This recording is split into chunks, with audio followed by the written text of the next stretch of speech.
I personally didn't grow up with a PlayStation 2, so I never played Kingdom Hearts as a kid.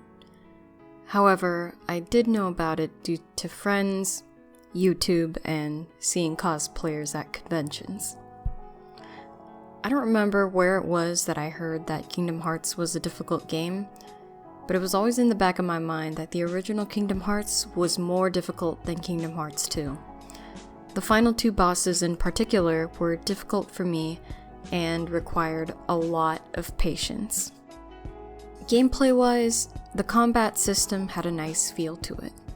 Each melee attack flowed right into the next, and this worked for me because I preferred getting up close and personal with the enemies and mashing the X button. I didn't completely ignore using magic, but I used it sparingly throughout the game. It wasn't until the final bosses that I religiously used Curaga to cure myself and Iroga to temporarily boost my defense. Both were incredibly vital in defeating the final bosses. As a fan of Disney, I was curious to see the various roles of the Disney characters and how they would contribute to the game's story. It was cool to see the Disney characters interacting with some of the notable characters from Final Fantasy. Thus pulling on the strings of nostalgia, the game was made more genuine with the utilization of the original voice actors for a majority of the Disney characters reprising their roles in the game. Sally, why didn't I listen to you? No bother. There's no more honey left. They're close, I can feel it. Are you ready for them? My favorite level design was the beginning portion of Hollow Bastion. I found platforming through the ice to be aesthetically pleasing. I also liked the end of the world level with all of the glowing crystals and fire. My favorite music tracks from the game included the Traverse Town theme,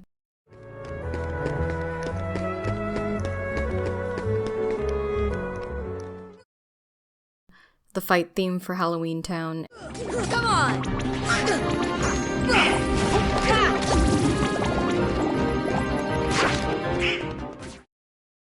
and the final boss battle music. Turn to darkness! The most exciting and stressful parts of the game were the final boss battles. You had to play through the final 4 boss battles, one after the other, and you couldn't save prior, unlike with the previous bosses of the game.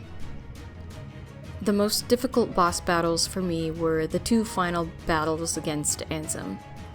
The Ansem battle after the beach battle fucked me up the most, and took me a whole day to get used to.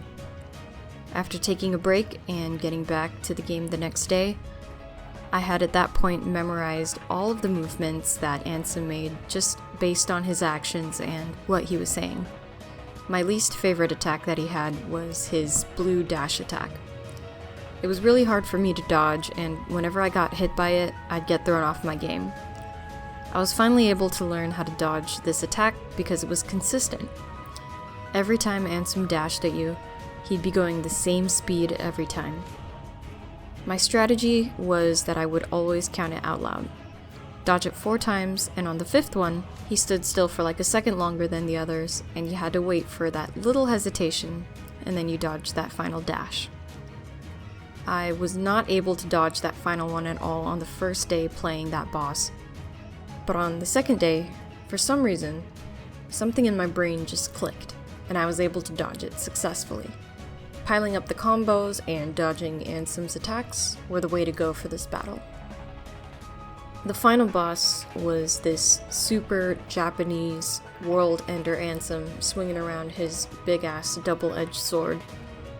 This boss battle took a long time for me as well, because there were these lasers that followed and shot at you constantly once you got Ansem down to a certain amount of health. The lasers seemed to be non-stop, but there were small gaps where they would stop for a second. That split second was the time to hit Ansem with a combo. After tediously repeating this multiple times, I finally defeated him. Story-wise, I didn't expect anything that brings a whole bunch of Disney worlds together to make any sort of sense, but the fact that every different world was a different Disney franchise helped organize seeing certain characters in certain levels. The game played out like an alternate universe of the different Disney franchises, and it was interesting to see a different spin on the Disney movies I grew up watching. I heard that the whole series storyline becomes a bit of a shitstorm after this game, but I'll see for myself later when I play the rest of the games. There are a lot of things I enjoyed about the game, and though it wasn't perfect by any means, the most important thing to me was that it was enjoyable. It's easy to see that a lot of work was put into the game's creation, from the programming to the voice acting. Its focus on friendship and dark versus light was so simple in nature, and it made me want to experience the game in its entirety so that I could bask in all of its charm. On a final note, Utada Hikaru sings a sick theme song. And also, I'm Donald Duck's biggest fan.